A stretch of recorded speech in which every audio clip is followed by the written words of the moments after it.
This episode is sponsored by BetterHelp. October 10th is World Mental Health Day, and this year we're saying thank you, therapists. BetterHelp therapists have helped over 5 million people worldwide on their mental health journeys. That's millions of stories, millions of journeys, and behind every one is a therapist who showed up, listened, and helped someone take a step forward. Moments in therapy, like the right question, a safe space to cry, or a small win, can change lives. This World Mental Health Day, BetterHelp is honoring those connections and the therapists who make them possible, while showing how easy it is to get guidance from a licensed therapist online with BetterHelp. With over 30,000 therapists, BetterHelp is the world's largest online therapy platform, having served over 5 million people globally. And it works with an average rating of 4.9 out of 5 for a live session based on over 1.7 million client reviews. This World Mental Health Day, we're celebrating the therapists who've helped millions of people take a step forward. If you're ready to find the right therapist for you, BetterHelp can help you start that journey. Our listeners get 10% off their first month at betterhelp.com/PFF. That's betterhelp.com/PFF. Let's move on to the next game. That is number 6, Texas A&M beating Mississippi State 31-9. Let's go over the highest grade player, starting off with the Texas A&M Aggies. Highest grade player was a guy who many people think could be a second-round pick right now in the draft, maybe even higher. Cassius Howell, 85.1 grade. What a game for him in this one. Damian Sanford, the linebacker, 82.8. Marcus Ratliff, the safety, 80.6. Torian York, a stud linebacker, 75.9. Tyler Onyedim, the D-tackle, 74.7. And Marcel Reed, the quarterback, 66.1. Let's go over to the Bulldogs, their highest grade players in the loss. Red Hibbler, 76.9 at edge rusher. Nick Mitchell, the linebacker, 72.1. Jerron Manning, 71.7. Devon Booth, 71.2, who unfortunately might have a much bigger role in this offense with Fluff Bothwell going down with an injury. Jere Bledsoe, 67.8.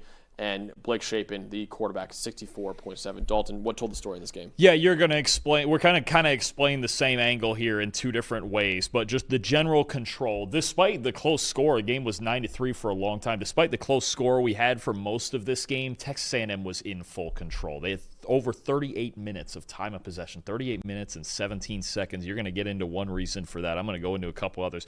For the second straight week, their defense was just outstanding. I mean, against Auburn, the only touchdown they gave up was a 2-yarder because of an interception that almost got housed.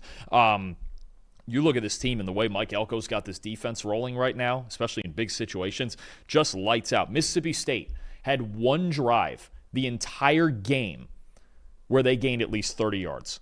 One drive, and that was their second to last drive, their only touchdown drive of the night. They had one drive the entire game that got at least 30 yards. And third down, you talk about third down. Texas A&M 7 of 15. That's pretty darn good. Mississippi State 1 for 10 on third down. A&M in their defense in their last 2 games against Auburn, against Mississippi State, they've allowed 1 third down conversion on 23 tries, which is just, I mean, again, that's how you win time of possession too, is you got to make those quick 3-and-out stops. 1 for 23, Auburn and Mississippi State on third down against Texas A&M.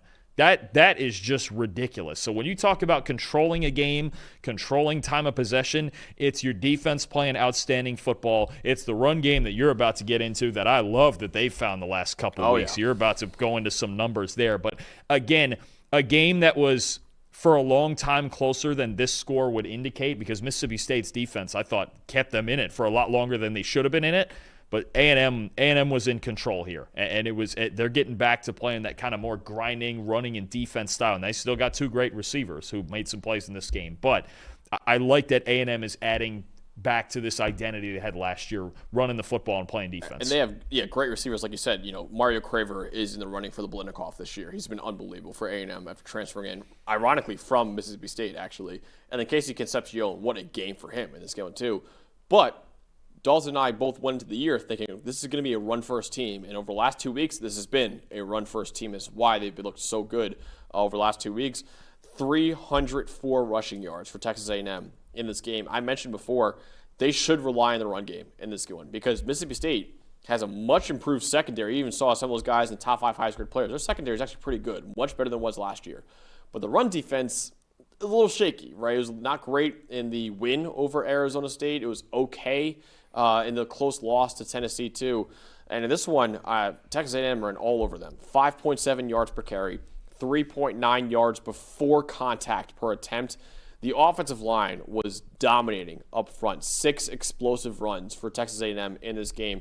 Dalton, A&M ball carriers only broke a tackle on 11% of carries. They were not doing a great job of breaking tackles in this game. The difference was, though, A&M's offensive line was moving people up front, and the Bulldogs did not do a very good job of fitting it up either in run defense, but credit to A&M and really credit to that offensive line for just absolutely plowing through that Mississippi State defense. It reminds me very much in style, Mississippi State's defense of Arizona State's defense from last year, where in coverage they took a significant job. Even in this game, and Concepcion and Craver made their plays because they're just going to their 2 great players.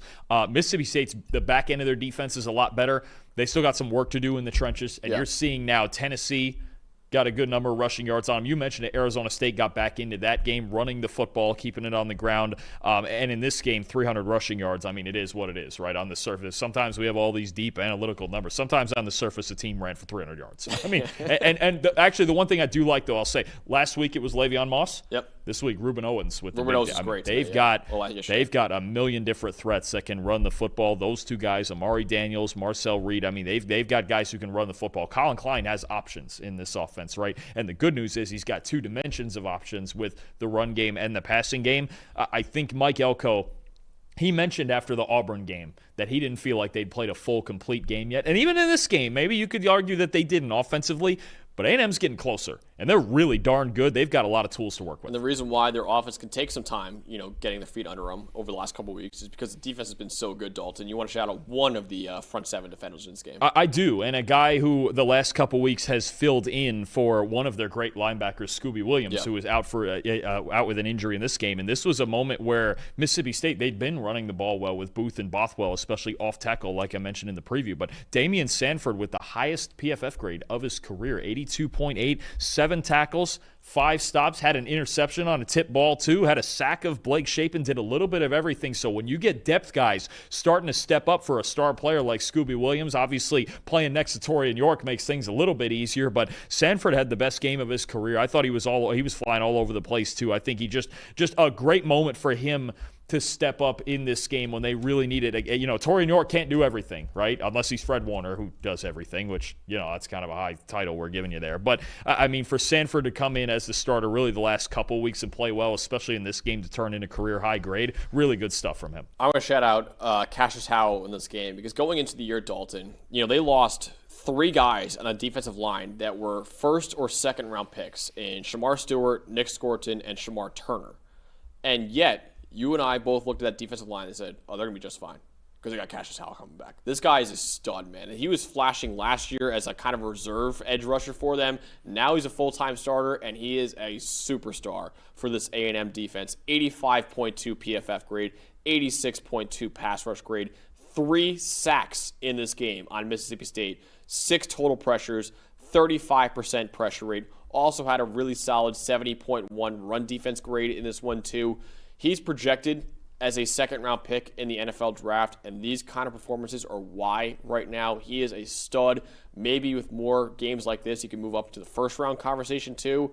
He was absolutely dominant on Saturday night, and he looks like the next A&M defensive lineman to go in at least the first or second round of the draft. No, he's big time. And yes, he's undersized, but I think about the way we kind of appreciated another undersized guy who went in the 3rd round to the Rams, Josiah Stewart from Michigan. It's in that same mold. If you just want a guy who can rush the passer, draft this guy. Yeah. Just he's going to find a way to do it. I know there's going to be arm length stuff and there's going to be all that stuff about his size. And I just go, you know what?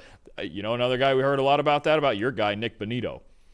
And boy, he's got a big old contract and he's looking like an all-pro this year. So sometimes, listen, in the NFL today, in college football today, at any level of football, with the way it's about passing, if you can rush the passer, if this guy can rush the passer, you want him on your team. Yeah. It's that simple. Absolutely. All right, big win for A&M, 31-9 over Mississippi State.